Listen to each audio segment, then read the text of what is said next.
Our next story is from Africa, from Ghana in the west. Yesterday was a big day for many in the country. Some of their long-lost treasures came home.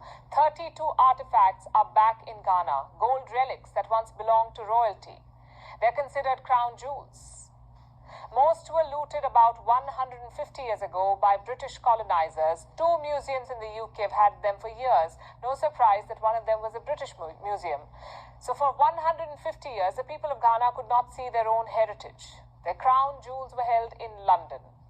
It's something Indians understand all too well. Ghana is lucky though. Its artifacts are finally back home. But there's a catch. This is a loan.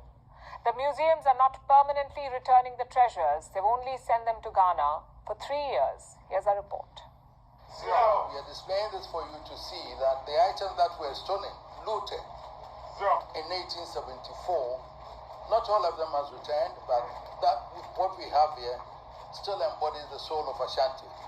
And I believe within the period that they are being displayed here, you will make an effort, everybody, to come and visit, to see it yourselves. That was the traditional king of the Ashanti people. His ancestors once ruled over most of Ghana. A majority of Ghana's people hail from his community. He is a ceremonial figurehead, and he has done Ghana a great service. He struck a deal with 2 museums in the UK and brought home some of his community's ancient treasures.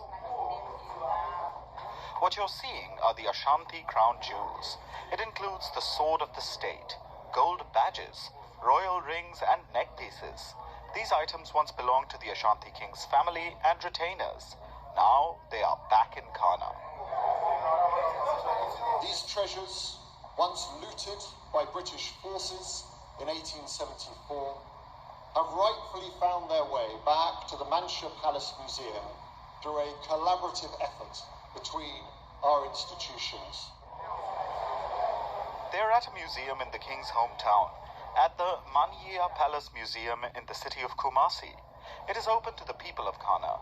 Now they can take a trip by road or rail to see their heritage, instead of having to travel overseas to their old colonizers' nation. The British looted most of these artifacts in 1874, during the Third Anglo-Ashanti War. British troops razed the Ashanti Royal Palace and looted priceless artifacts during its destruction. They took these treasures back to the UK, and eventually they found their way to museums. The museums have refused to return any of the loot though. Places like the British Museum stubbornly hold on to all their stolen artifacts. Let's face it, if they didn't, the museum would be an empty husk, much like what the British Empire is today. So, normally, museums in the UK refuse to give back any artifacts, but this time they made an exception.